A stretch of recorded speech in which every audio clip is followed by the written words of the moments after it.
Vamos dar continuidade à discussão que vimos fazendo da ideologia alemã. Na sessão de hoje, trabalharemos as páginas que se estendem de 61 a 64 da publicação realizada pela Boitempo Editorial. São excertos nos quais é possível perceber algumas questões ou hipóteses centrais que direcionam o pensamento de Marx na fase da maturidade. Inicialmente, ele apresenta qual é a concepção básica que tanto ele quanto Engels defendem. Diz Marx, à página 61. De acordo com nossa concepção, todas as colisões na história têm sua origem na contradição entre as forças produtivas e a forma de intercâmbio. Por outras palavras, na medida em que o desenvolvimento histórico vai aportando transformações que tornam determinadas formas de produção incompatíveis com as potencialidades novas que foram abertas, a tendência no interior da história foi sempre uma transformação radical na maneira de produzir, no modo de produção e circulação também do consumo e também do consumo dos produtos do trabalho. É exatamente este conflito que se estabelece no interior da história entre o desenvolvimento das forças produtivas e as relações sociais de produção que permitirão a Marx e Engels explicar a existência no transcurso do desenvolvimento histórico-social dos modos de produção. Modo de produção comunal primitivo, modo de produção escravista, modo de produção feudal, modo de produção capitalista e a possibilidade da existência de um modo de produção comunista. Marx e Engels observam ainda na sequência que a concorrência com países industrialmente mais desenvolvidos, provocada pela expansão do intercâmbio internacional, é o bastante para engendrar uma contradição similar também nos países com indústria menos desenvolvida. Aqui Marx e Engels estão retomando a ideia de que a tendência da sociedade capitalista é constituir cada vez mais o mercado mundial. E assim, fazendo, arrasta para aquilo que eles denominam como civilização, ou seja, para o desenvolvimento da sociabilidade burguesa, até as nações mais distintas. Portanto, transformam também os modos de produção de regiões até então à margem deste processo de desenvolvimento. Destrói, por exemplo, relações como a do campesinato, transformando o campesinato em trabalhadores assalariados. Vale a pena, mais uma vez, recobrar esta passagem.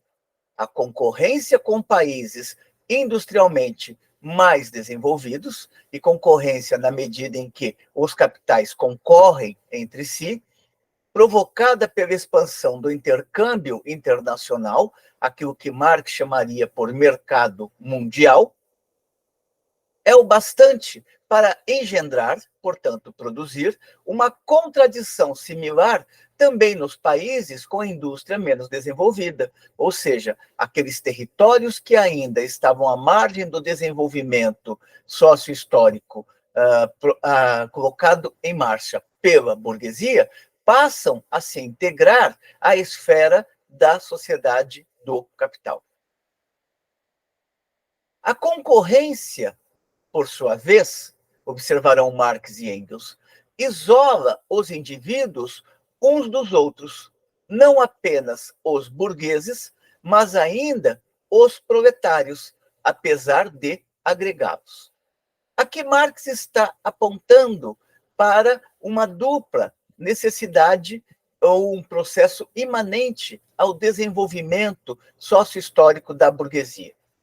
Inicialmente, só é possível pensarmos o desenvolvimento da sociedade capitalista se tivermos concentração de dinheiro que pode ser transformado em capital e também forças produtivas capazes de produzir em grande quantidade e, portanto, criar as condições efetivas da acumulação capitalista.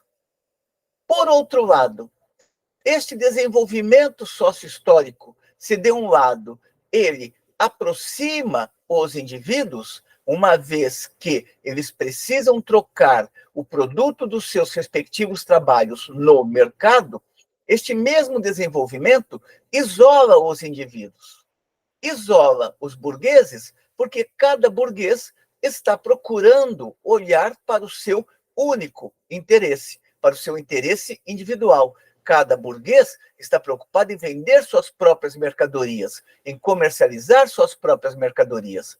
E isola também aos operários que passam a concorrer entre si, uma vez que não há emprego para todos os trabalhadores. Não existe trabalho assalariado para todos aqueles que não têm outra forma de sobreviver senão vender a sua força de trabalho.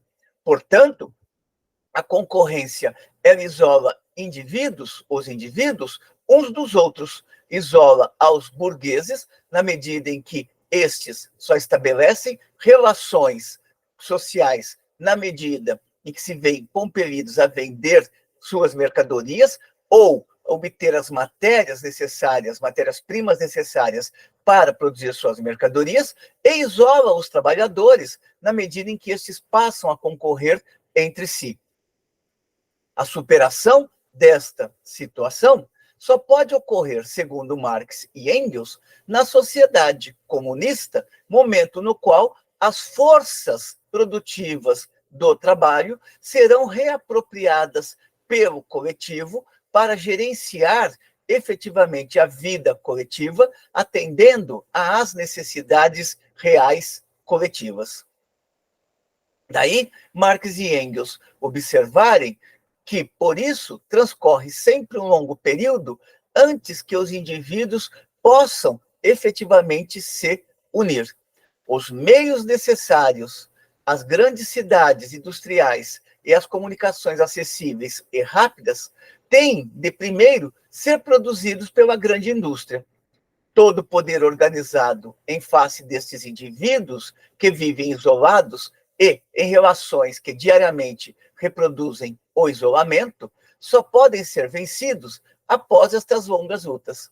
Aqui Marx e Engels estão apontando para o seguinte: embora o desenvolvimento sócio-histórico no qual está envolvida a sociabilidade burguesa isola os indivíduos e coloca os indivíduos em concorrência entre si, seja a concorrência do burguês contra o proletário, seja a concorrência do burguês contra o burguês, ou a concorrência do proletário contra o proletário em busca de emprego, esta é uma fase histórico-social necessária, uma vez que ela desenvolve forças produtivas essenciais para permitir a construção das bases de uma sociedade verdadeiramente comunista. Lembremos que é impossível um modo de produção comunista realmente existente sem o desenvolvimento das forças produtivas. Para Marx, não se constrói o comunismo na miséria. O comunismo exige um autodesenvolvimento das forças produtivas do trabalho, a fim de que possa haver a distribuição e o consumo coletivo em patamar adequado para que os indivíduos possam reconstruir as suas relações de sociabilidade. Lembrando também que para Marx e para Engels, o ser social não é apenas um ser que consome alimentos, ou consome o básico para existir biologicamente. O desenvolvimento das forças produtivas é fundamental também para reduzir o tempo de trabalho na existência dos indivíduos, liberando-os para desenvolverem atividades criativas. Aquela ideia de Marx e Engels de que, na sociedade comunista, os homens poderão pescar de manhã, filosofar à tarde, fazer poesia de madrugada. Nisto está envolvida a ideia de tempo liberado, utilizado para potencializar a riqueza humana. Marx e Engels prosseguem observando que a superação da propriedade privada exige determinadas condições materiais. O estabelecimento de uma economia doméstica coletiva, portanto, de uma sociedade comunista, pressupõe o desenvolvimento da maquinaria, da utilização das forças naturais e de muitas outras forças produtivas, como, por exemplo, canalizações de água, iluminação a gás, aquecimento a vapor, etc. Superação da oposição entre cidade e campo. Portanto, é necessário tanto romper com as oposições entre os interesses rurais e os interesses urbanos, uma vez que quanto mais as forças produtivas se desenvolvem, a sociedade ela precisa tanto dos produtos agrícolas quanto dos produtos industriais, daí que esta incompatibilidade entre o interesse do proprietário rural e do proprietário urbano, ela tem que ser dissolvida. Mas não basta apenas que se supere a separação entre cidade e campo. É necessário também que se desenvolvam forças produtivas que possibilitem aos indivíduos existirem em patamares verdadeiramente humanos. Marx e Engels concluem esta observação com a consideração de que, sem essas condições, ou seja, o desenvolvimento das forças naturais, das forças produtivas, sem essas condições, a economia coletiva, leia-se o modo de produção comunista, não seria mais, por si só, uma força de produção nova, careceria de toda a base material, repousaria sobre um fundamento meramente teórico, isto é, seria um simples capricho e levaria apenas a uma economia monacal. O que seria essa economia monacal? É a ideia daquela vida bastante limitada, como de um monge no mosteiro, ou seja, consumindo o mínimo possível para a existência biológica. Portanto, para que o modo de produção comunista possa ser instaurado, é necessário que forças produtivas do trabalho já se encontrem em um patamar bastante desenvolvido, bastante avançado, o que permitiria imediatamente a socialização da riqueza social. É por isso que Marx investigará o caso da Inglaterra e não o caso do Brasil ou de qualquer outro país onde as forças produtivas ainda estavam insuficientemente desenvolvidas. Marx observa que a sociedade burguesa nasceu de uma longa luta contra a ordem feudal. Na Idade Média, os burgueses eram forçados em cada cidade a se unir contra a nobreza rural a fim de salvar a sua pele. Havia uma divisão de interesses entre os feudais e aquele agrupamento de comerciantes que começava a acumular capital com as suas atividades comerciais. Marx observa, no entanto, que se este desenvolvimento da burguesia inicialmente era fragmentado, no sentido de que existiam capitais dispersos em vários territórios de uma determinada nação, se é que podemos dizer assim, progressivamente, estes capitais isolados, eles foram se tornando o parâmetro de todas as cidades, ou seja, deixou de existir aquele capitalista isolado e cada vez mais a classe capitalista tendeu a estar presente em diversas cidades, inclusive unificando os seus interesses enquanto classe.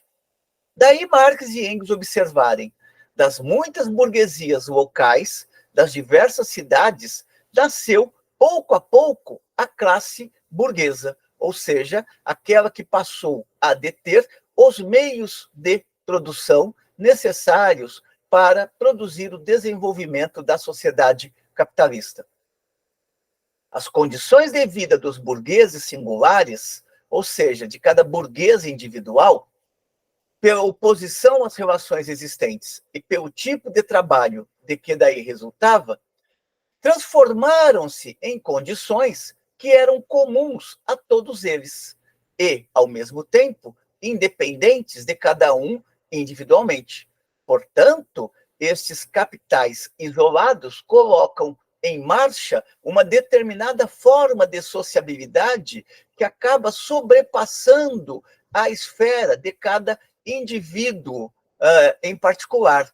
Ou seja, o modo de produção ele não é apenas a soma de atividades individuais, ele é a síntese complexa que resulta destas múltiplas atividades que inicialmente eram isoladas e que posteriormente passaram a ser regidas fundamentalmente pela lógica do capital. Os burgueses criaram essas condições na medida em que se separavam da associação feudal e foram criados por elas na medida em que eram determinados por sua oposição contra a feudalidade, então em vigor. Aqui Marx e Engels estão retomando a ideia de que o capitalismo nasceu das próprias entranhas da sociedade feudal e da diferença de interesses que passou a existir entre aquele setor da sociedade que buscava acumular capital e aquele outro setor da cidade que procurava se manter preso aos parâmetros da feudalidade e ao uso limitado que se dava à terra no modo de produção feudal. Com o estabelecimento do vínculo entre as diferentes cidades, essas condições comuns desenvolveram-se em condições de classe. Da medida em que o comércio se desenvolveu, foi sendo criado progressivamente o terreno para o desenvolvimento da classe burguesa propriamente dita. Condições idênticas, oposição idêntica, interesses idênticos também tinham de provocar necessariamente e em todas as partes costumes idênticos. Ou, por outras palavras, a burguesia vai formatando cada vez mais o mundo à sua imagem e voltado a atender às suas necessidades materiais. As necessidades materiais da classe burguesa. A burguesia desenvolve-se progressivamente dentro de suas condições. Divide-se em frações distintas, com base na divisão do trabalho, e termina por absorver em si todas as preexistentes classes de possuidores, enquanto desenvolve a maioria das classes possuidoras pré-existentes e uma parte da classe até então possuidora em uma nova classe, o proletariado. Aqui Marx está sintetizando fundamentalmente o processo que ele aponta no capítulo do Capital, intitulado da chamada acumulação primitiva. Peguemos estas poucas linhas de Marx, que, no entanto, contêm uma grande profundidade. De Marx e de Engels, observemos. A burguesia desenvolve-se progressivamente dentro de suas condições, ou seja, em cada território nacional, a burguesia ela seguiu uma determinada dinâmica de desenvolvimento. Não é um processo linear, é um processo que comporta particularidades, de tal modo que a Revolução Burguesa na Inglaterra é distinta da Revolução Burguesa na França, assim como a Revolução Burguesa destes dois países foi diferente da Revolução Burguesa na Itália e na Alemanha. Daí, Marx apontar para as particularidades, ou seja, as condições concretas nas quais as revoluções burguesas se desenvolvem. É um erro, no entanto, considerar que falar em burguesia pressupõe um homogêneo, na medida em que a burguesia se consolida enquanto classe dominante, ela passa a se voltar, ou parcelas da burguesia, frações da burguesia, passam a se voltar decididamente para os seus próprios interesses. Passa a existir a burguesia financeira, a burguesia agrária, a burguesia industrial, a burguesia comercial. Daí Marx apontar aqui a existência de frações distintas. Quando falamos de burguesia, queremos nos remeter ao fato de que, no limite, os donos do capital se unem para defender os seus interesses. No entanto, na medida em que eles não estiverem encurralados pelo poder do proletariado ou pela classe trabalhadora organizada, eles caminharão tranquilamente gerindo os seus interesses próprios no campo, na cidade, no comércio, na exportação, na importação e assim por diante. Daí Marx e Engels falarem que a própria burguesia desenvolveu-se apenas progressivamente dentro das suas condições e divide-se novamente em frações distintas, com base na divisão do trabalho, e termina por absorver em si todas as preexistentes classes possuidoras, ou seja, as classes anteriores ou adentram ao universo da burguesia, como aconteceu com a aristocracia rural na Inglaterra, ou então acabam assinando o seu tratado de morte. A mesma coisa o proletariado.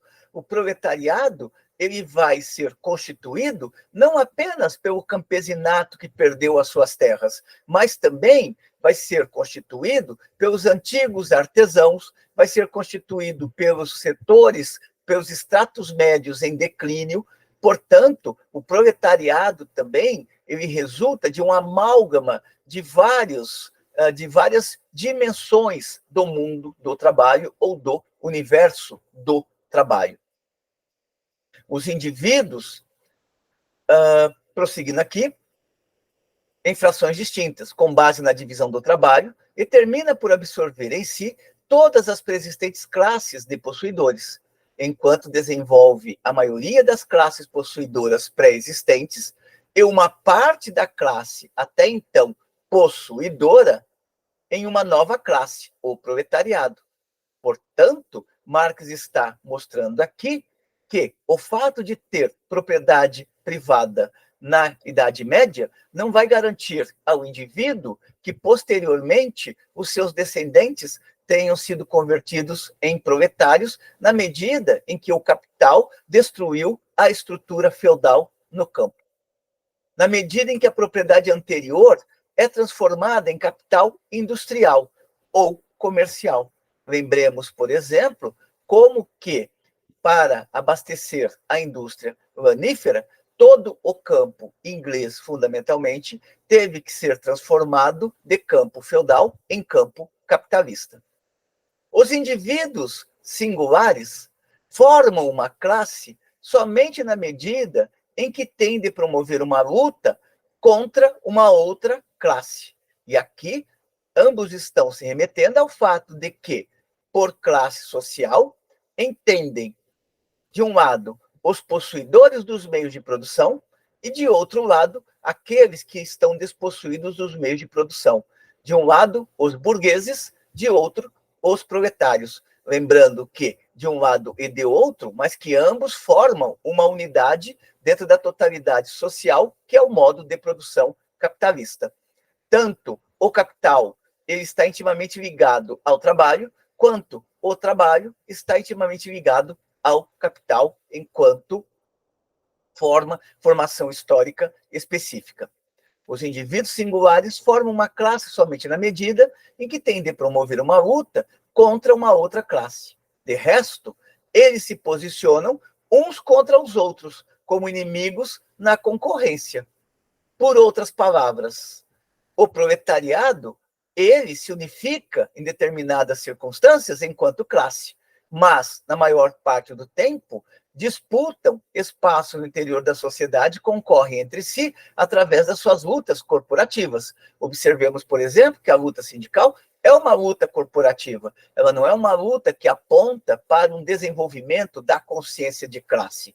Do mesmo modo, os burgueses, quando se encontram em em fase de relativa paz social, entre mil aspas, eles procuram zelar pelos seus interesses individuais. Só agem unificadamente como classe quando precisam defender interesses que contemplam a totalidade do capital ou a defesa da continuidade da sociedade capitalista. É o caso, por exemplo, naqueles momentos onde a classe trabalhadora passa a radicalizar em suas lutas, o que coloca o universo burguês em polvorosa e na necessidade de organizar-se para deter o avanço da classe trabalhadora. Por outro lado, a classe se autonomiza, por sua vez, em face dos indivíduos. Se autonomiza não quer dizer que vive independente dos indivíduos, e sim que a dinâmica da sociedade de classes sobrepassa a dinâmica da vida cotidiana de cada indivíduo. Não depende mais do indivíduo dizer, não depende do indivíduo dizer se ele quer ou não a sociedade capitalista. A sociedade capitalista continua existindo, independente do desejo individual deste ou daquele.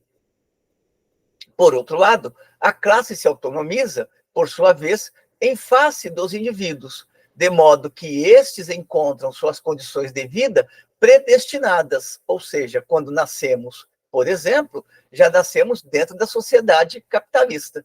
E mesmo que tomemos consciência de que podemos renegar esta sociedade ou podemos abominar a sociedade capitalista, sozinhos não conseguiremos derrubar a sociedade capitalista, uma vez que o poder de uma classe só pode ser derrubado pela contraposição de outra força igual ou superior, no caso, a classe trabalhadora organizada. Por outro lado, a classe se autonomiza, por sua vez, em face dos indivíduos, de modo que estes encontram suas condições de vida predestinadas e recebem já pronta da classe a sua posição na vida, e com isso, seu desenvolvimento pessoal. Ou seja, boa parte da existência dos indivíduos está parametrada pelas relações sociais que se encontram estabelecidas, o que não quer dizer que estas relações sociais não possam ser superadas historicamente. São subsumidos a ela.